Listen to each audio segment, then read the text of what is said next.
Welcome back to my channel লিপি cooking blog. তোমাদের মাঝে নিয়ে এসেছি নতুন একটা রেসিপি। আজকে যে রেসিপিটা নিয়ে এসেছি সেটা হচ্ছে ডেজার্ট আইটেম। আজকে যে ডেজার্ট আইটেমটা নিয়ে এসেছি সেটা হচ্ছে মায়ের কাছ থেকে শেখা ডেজার্ট আইটেম। আমি 1 কেজি গরুর দুধ নিয়েছি, আর এখানে হচ্ছে সম্পূর্ণ খাঁটি গরুর দুধ। ইচ্ছে করলে তোমরা গরুর দুধের পরিবর্তে মিল্ক ভিটা অথবা মিষ্টি দইটা বানাতে পারো। আর আজকে যে আমি দইটা বানিয়েছি একদম সহজ উপায়ে, কোনো ঝামেলা নেই। আর এই দইটা আমি শিখেছি আমার মায়ের কাছ থেকে। আমার মা এই দইটা বানাতেও আমি তার কাছ থেকে শিখিয়ে রেখেছি। আজকে আমি সেই দইটা বানিয়ে তোমাদের সাথে শেয়ার করতেছি। তো দইটা বানানোর জন্য এখানে আমি একটা পাত্র নিয়েছি, আর সেই পাত্রের মধ্যে আমি যে 1 লিটার দুধ রেখে দিয়েছিলাম সেই দুধটা এখন আমি পাত্রের মধ্যে ঢেলে দিব। এই পাত্রের মধ্যে দুধটা ঢেলে নিয়েছি। এখন আমি চুলার মধ্যে বসিয়ে দিব গরম করার জন্য। আর দুধটা একদম খাঁটি গরুর দুধ, কোনো ঝামেলা নেই। দুধ গরম করার জন্য চুলার মধ্যে আমি বসিয়ে দিব। এর মধ্যে দুধটা বলক চলে এসেছে। আর এখানে 1 কেজি দুধ, আর তোমরা জাল দিতে দিতে 1 থেকে 200 গ্রাম দুধ কমিয়ে ফেলবে। যখনই ভাববে যে 1 থেকে 200 গ্রাম দুধ কমে গেছে তখনই ভাববে যে দুধটা পুরোপুরি জাল হয়ে গেছে। এখন আমি বলক আসার পর আমি এখানে চিনি অ্যাড করব। আর এখানে চিনির পরিমাণ অল্পই দিব, বেশি একটা চিনি লাগবে না। 1 কেজি দুধের মধ্যে এখানে যে একটা চামিচ দেখতেছো, অনেকের বাসায় এরকম একটা চামিচ থাকে, এই চামিচের 1.5 চামিচ আমি চিনি অ্যাড করব। এই দেখো এখন আমি 1 চামিচ দিয়ে দিয়েছি। এরপর আমি আবারও আধা চামিচ চিনি অ্যাড করব। যদি বেশি পরিমাণ মিষ্টি চাও তাহলে আরও আধা চামচ অ্যাড করতে পারো। 2 চামচের বেশি দিলে দইটা একেবারে সুন্দর হবে না, লিকুইড হয়ে যাবে। 1 কেজি চিনির মধ্যে আমি যে চামচটা নিয়েছি 1.5 থেকে 2 চামচের মধ্যেই দিতে হবে। আমি চামচের সাহায্যে নাড়াচাড়া দিয়ে চিনিটাকে গলিয়ে নিব। চিনিটাও গলে যাচ্ছে, এর মধ্যে দুধটাও ঘন হয়ে যাচ্ছে। যে বাটিতে আমি দই পাতবো সেই বাটিটাও রেডি করতে হবে। এর মধ্যে আমাকে মাঝে মাঝে এসে দুধটা নাড়াচাড়া দিতে হবে। আর চুলার আঁচটা একটু কমিয়ে দিলে ভালো হবে, আর নাহলে দুধ বলক এসে দুধ পড়ে যাবে। আমরা যখন ছোট ছিলাম আমার মা আমাদের দই বানিয়ে এভাবে বানিয়ে খাওয়াতো, তো সেটা আমি মনে রেখেছি বলে আজ তোমাদের সাথে শেয়ার করতেছি। আর দইটা যে বানিয়েছে অনেক সুস্বাদু, অনেক মজাদার, বাজারের দই থেকে অনেক মজাদার। সেজন্য আজ আমি দই বানিয়েছি, তাই তো তোমাদের সাথে শেয়ার করার জন্য চলে এসেছি। এর মধ্যে দুধটাও ঘন হয়ে যাচ্ছে। এই যে দেখো, দেখতেই দেখা যাচ্ছে দুধটা আগের চেয়ে অনেক ঘন হয়ে গেছে। এখন আমি এই চামচের মধ্যে অল্প পরিমাণ দুধ নিয়েছি। এই দুধের মধ্যে আমি একটু কালার করার জন্য রং দেব, আর জর্দার রং বলে এটাকে। আর এখানে জর্দার রং নিয়েছি আমি অল্প পরিমাণ। তোমরা 3 আঙ্গুলের সাহায্যে যতটুকু পরিমাণ আসবে সেইটুকু রং নিয়ে তোমরা দুধের মধ্যে একটু গুলিয়ে নিবে। এই দেখো এখন আমি রংটাকে দুধের মধ্যে গলিয়ে নিচ্ছি। আর বেশি পরিমাণ রং দেওয়া যাবে না, বেশি পরিমাণ রং দিতে গেলে দইটা তিতা হয়ে যাবে, খেতে ভালো লাগবে না। রংটাকে আমি দুধের মধ্যে ভালো করে মিক্স করে নিয়েছি। রংটা ওগুলো হয়ে গেছে, এখন আমি দুধের মধ্যে ছেড়ে দিব। দুধের কালারটাও চেঞ্জ হয়ে যাবে। দইয়ের যে একটা কালার চলে আসে সেই কালারটাই চলে আসবে এখন। ভালো করে নাড়াচাড়া দিয়ে আমি যে রং মিক্স করেছি দুধের সাথে সুন্দর করে মিক্স করে নিব। দই বানানোর জন্য পরিপূর্ণ দুধ ঘন হয়ে গেছে। এখন আমি দুধটাকে নামিয়ে ফেলবো। যখন চামচের সাহায্যে দুধটাকে একটু উঁচা থেকে নামাবে তখনই ভাববে দুধ ঘন হয়ে গেছে। এখন আমি দুধটাকে নামিয়ে ঠান্ডা করে নিব। এর মধ্যে আমি যে পাত্রের মধ্যে আমি দই বানাবো সেই পাত্র এখন রেডি করব। আগে থেকে রেডি করে রেখেছি।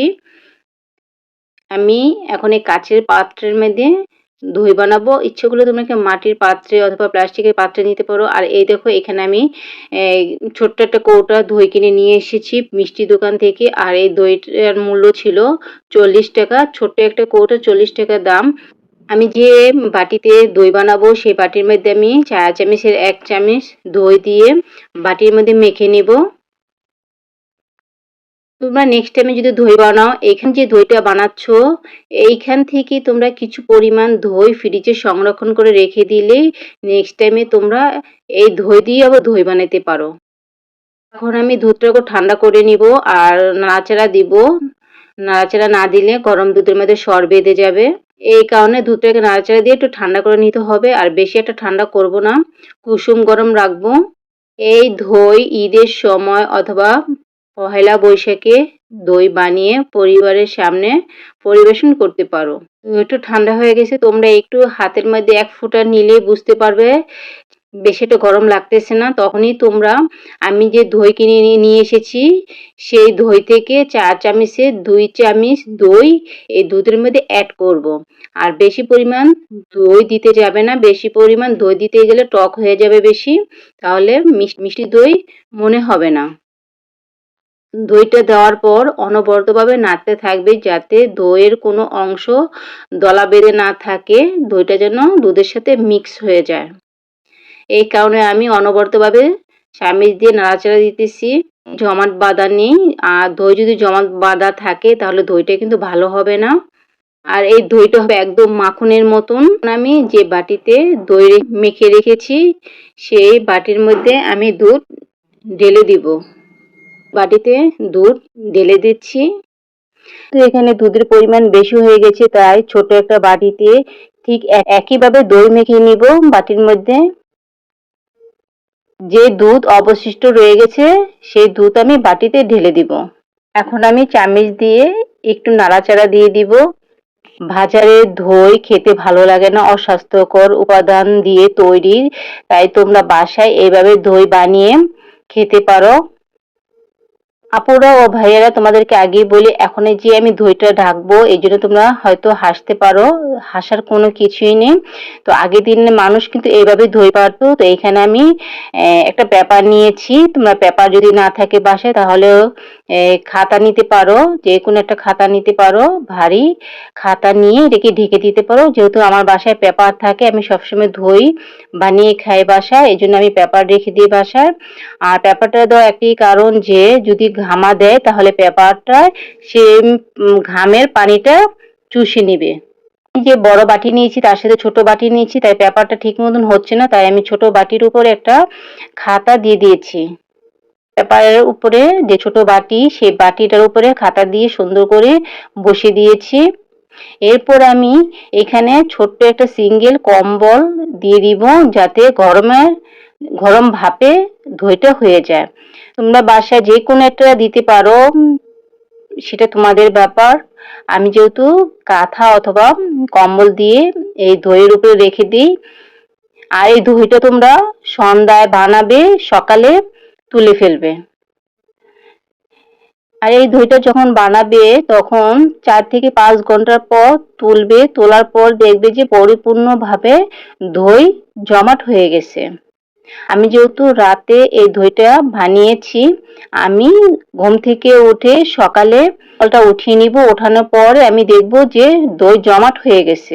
তাহলে আমাকে এখন সকাল পর্যন্ত অপেক্ষা করতে হবে। আর তোমরা যদি সকালে বানাও তাহলে তোমরা দুপুরে অথবা বিকালে উঠিয়ে নিয়ে দেখতে পারো। সকাল হয়ে গেছে, এখন আমি আস্তে আস্তে উঠিয়ে নিচ্ছি।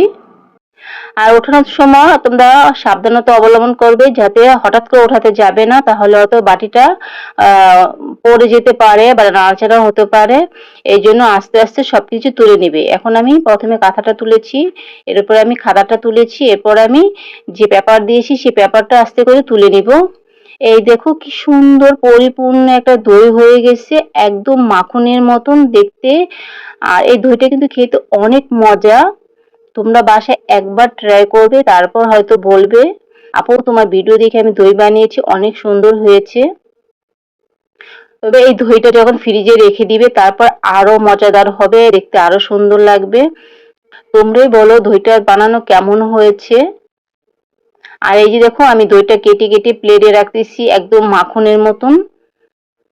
তোমরা ইচ্ছে করলে এই দইটাকে সংরক্ষণ করে বারবার বানিয়ে খেতে পারো বাসায়।